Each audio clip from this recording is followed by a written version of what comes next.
I'm the money. The Treasury has agreed to stake you in the game. Thank you. Your boss must be well connected. I've never seen so much go out the door so quickly. Not quite so stylishly. May I ask you where it is? 10 million was wired to your account in Montenegro, with a contingency for 5 more if I deem it a prudent investment. I suppose you've given some thought to the notion that if you lose, our government will have directly financed terrorism. What looks good?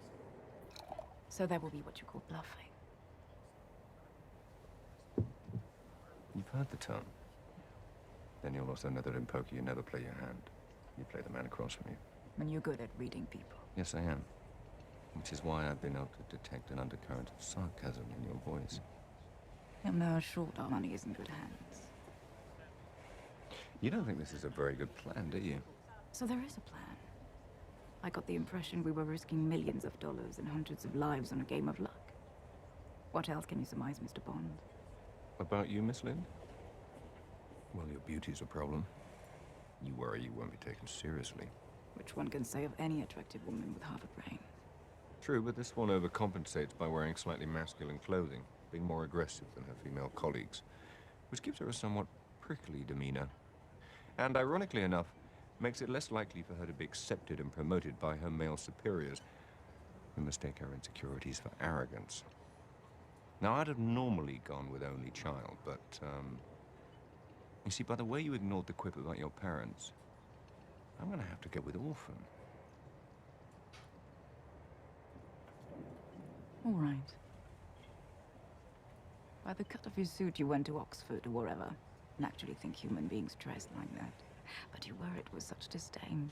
My guess is you didn't come from money, and your school friends never let you forget it. Which means you were at that school by the grace of someone else's charity, hence the chip on your shoulder. And since your first thought about me ran to orphan, that's what I'd say you are.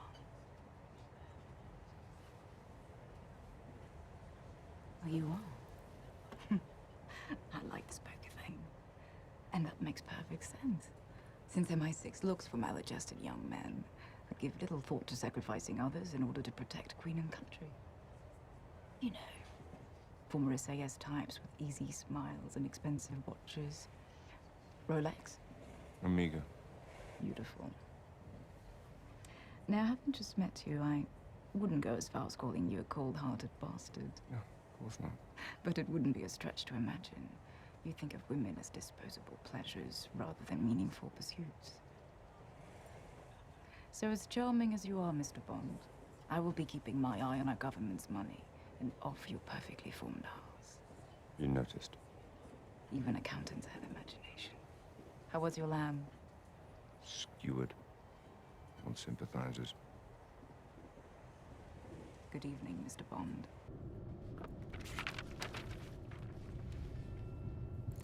It's just last-minute details. Apparently we're very much in love. Do you usually leave it to porters to tell you this sort of thing? Only when the romance has been necessarily brief. I'm Mr. Arlington Beach, professional gambler, and you're Miss Stephanie Broadchester, heiress. I am not. You're gonna have to trust me on this. Oh, no, I don't. We've been involved for quite a while. Hence the shared suite. But my family is strict Roman Catholic, so for appearance's sake, it'll be a 2-bedroom suite. I do hate it when religion comes between us. Religion and a securely locked door. Am I going to have a problem with you, Bond? No, don't worry. You're not my type. Smart? Single.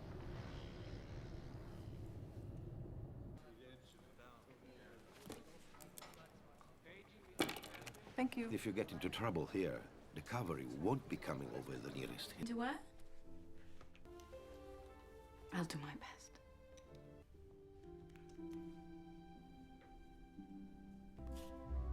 There are dinner jackets and dinner jackets.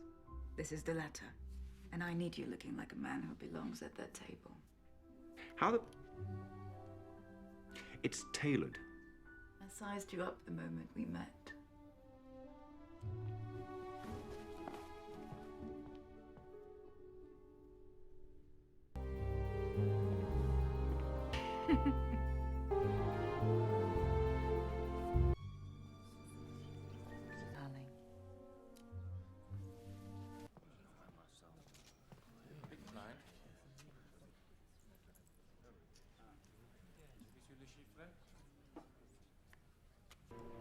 Good evening. Good evening.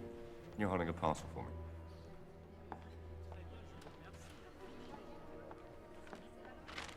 Thank you.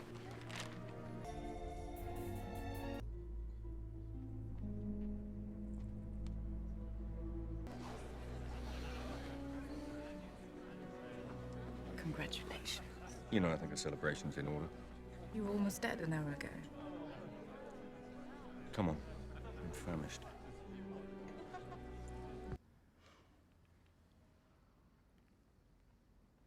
It's an Algerian love knot. Really? Thought it was just something pretty. No, you didn't.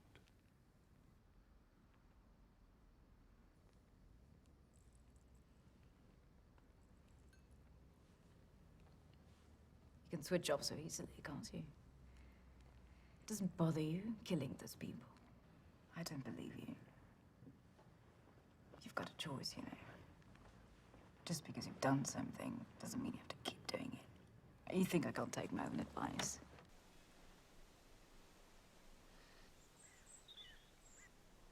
Hello. Hello. You're right. I can't resist waking you. Every time I do, you look at me as if you haven't seen me in years. Makes me feel reborn. If you'd just been born, wouldn't you be naked? You have me there. You can have me anywhere. I can. Yeah, here, there, anywhere you like. Does this mean that you're warming to me? Yeah, that's how I would describe it. It's just that not so long ago, I would have described your feelings towards me as, I'm trying to think of a better word than loathing. I'm afraid I'm a complicated woman. That is something to be afraid of. I would if I knew what it was. V-E-S-P-E-R.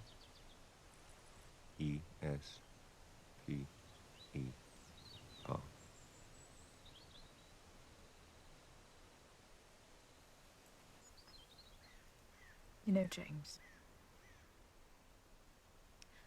I just want you to know that if all that was left of you was your smile and your little finger, you'd still be more of a man than anyone I've ever met.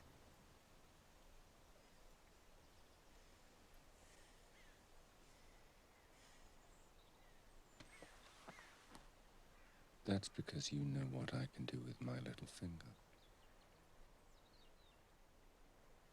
I have no idea. But you're aching to find out. You're not going to let me in there, are you? You've got your armor back on. That's that. I have no armor left. You've stripped it from me. Whatever is left of me. Whatever is left of me. Whatever I am.